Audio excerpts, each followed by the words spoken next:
Hunters and Rogues are dominating the rankings lately in Molten Core, but there is one outlier right there. You can see that Leo Orange Boy fighting against the odds and pumping like a madman. He's doing 2500 damage. Of course, that meant I had to investigate. This guy is Druidis, and I could not find any info on him. I would love to know who this guy is. He's in one of the best guilds in the US, not quite at the top of course, but really good. So you can imagine it was really interesting to see him be at the top of the Feral Druids. Some cases, in some fights, he's like 300 DPS ahead of the second best Feral Druid. I don't know about you, but when somebody is 300 DPS ahead of the second guy, I listen. As you can see right here, there is no funny business whatsoever in this log. It is just Shred, auto attacks, rips, and rake. Just his shreds are doing 1300 DPS, so he's doing more DPS than most of the people in Molten Core right now with a single ability, and he's doing like all of those. Anyway, let's take a look at his talents. First of all, he's going Ferocity because it gives you less energy cost on your abilities. Of course, you want to take that. He's also going for Ferocious Biting here, I think just because all the talents in here are useless anyway, so he might as well. I mean, he got one of them off in the entire fight, so he got some value off it,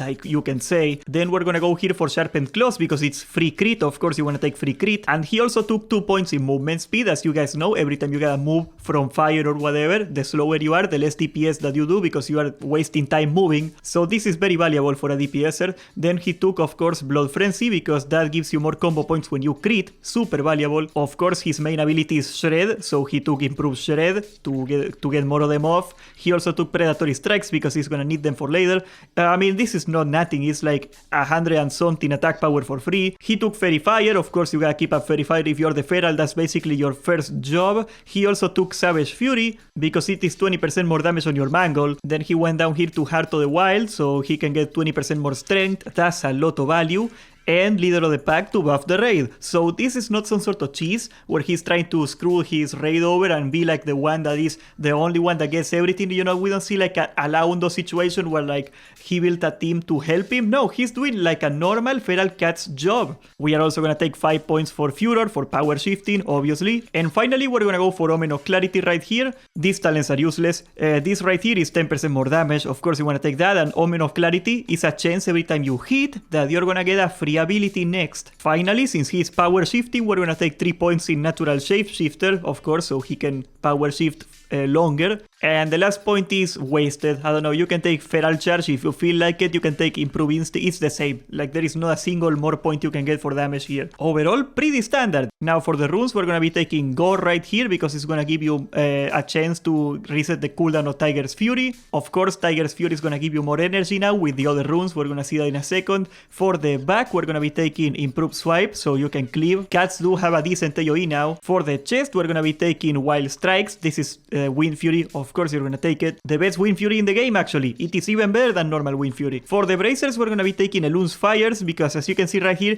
Shred is gonna extend your rip by 2 seconds. So all you gotta do is do rip one time, and all of a sudden you can just keep rip on forever. Well, not quite. It caps out at double the amount, but still you can keep your rip on the target, the dot, going for twice as long, and that means you can sneak in one more finisher move, which is once again why he took the Feral Aggression here, so he can do one Ferocious Bite. For the hands, we're gonna go for Mangle. Of course, Mangle is just a better claw. It does more damage and it buffs your bleeding damage. Bleeding damage is all that matters. For the waist, we're gonna take Berserk. This is gonna be your DPS cooldown. You pop it and you get cheaper abilities and you do a quadrillion damage. Of course, you wanna take Berserk. For the legs, we're gonna be taking Savage Roar. This is the other finishing move. You do 30% more damage on this. That's insane. And now that you can extend your rip, it's gonna be way easier to keep everything up. For the feet, we're gonna take King of the Jungle because that makes your Tiger's Fury give you more damage, and it also gives you energy, so it's like a second power shift for free that you can get every 30 seconds. Finally, for the ring, we're gonna take Feral Combat, of course, and we might as well take Defense. I mean,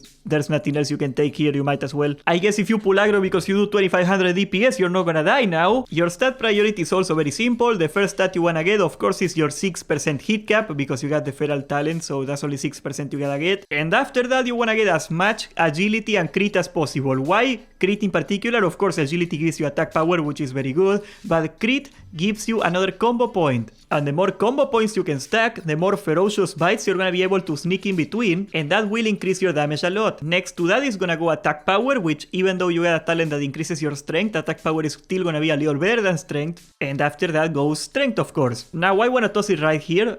Intellect is something that helps if you are in the Horde.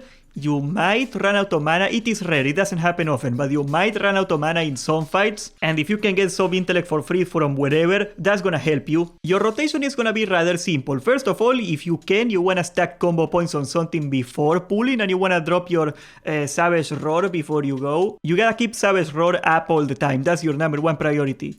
After that, the second priority is you wanna keep Rip all the time. We are only gonna do Rip once we get 5 combo points. In the case of Savage Roar, if you got like 2 or 3 combo points and you gotta keep it up again, it's still usually worth it to just drop it anyway if you're gonna run out if you messed up. But you really can only do Rip with 5 combo points. Provided you got Savage Roar and Rip on the target, you might be able to sneak in a Ferocious Bite in between, assuming that you got still enough time left over on your Savage Roar and your Rip that you can do that. You might be able to do it every 1 out of 4 finishing moves, you might be able to sneak one in. Next in the priority is gonna be keeping the Mangle debuff on the boss. Mangle increases all the bleeding damage, so you gotta keep it up all the time. After that, you wanna keep Rake on the target all the time because they buffed it, and that's a filler, and you're gonna be using this one a lot. You're gonna be using Shred. Of course, Shred only can be used when you're hitting the target from the back, and luckily you can hit every boss from the back in Molten Core just fine, so that's not gonna be an issue. In Sunken Temple there was one fight where you had a different rotation. That's not the case here. This rotation is for every fight. Now, to explain power shifting very briefly, and this is the reason that I do not play Cat anymore, because lag is a huge issue doing this. You wanna make a macro, this macro, that is gonna take you out of Cat form and into Cat form instantly again. And of course you wanna have the enchantment on the helmet that gives you energy every time you shapeshift, that you can get it on the incursion thingy. But basically, without taking into account set bonuses, every time you shift in and out of Cat form, you're gonna get 60 energy. It doesn't matter if you start at 100 energy or 0 energy. If you do the macro, you press it, you're gonna go to 60 energy. Now, ideally, and if you play on 300 milliseconds, this is gonna be damn near impossible. You wanna do it just before the energy tick goes off, so you can start with 80 energy. But yes, TLDR, if you are under 40 energy and your Tiger's Fury is down, you wanna shapeshift immediately.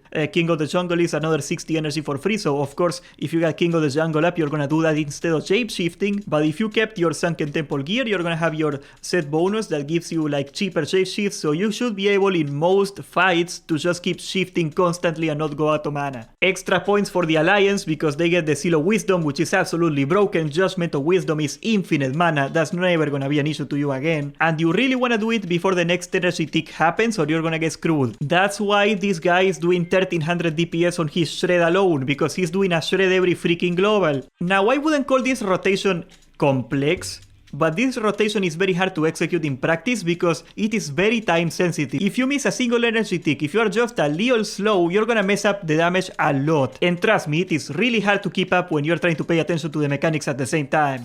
I couldn't do it. But if you execute your class to perfection, there is a very good reward for you, okay? This guy only has 2 pieces of tier 1 yet, and in Golemag he's already capable of doing 3200 DPS. God only knows what he's gonna do once he gets Sulfuras. God only knows. He's probably gonna hit 3500 at that point. I like that cats are doing a lot of damage, because if cats do a lot of damage, people are gonna play it, and if people play it, I'm gonna have a Win Fury in my gosh darn group. So everybody wins, guys. Subscribe, join the Discord, and thank you for watching.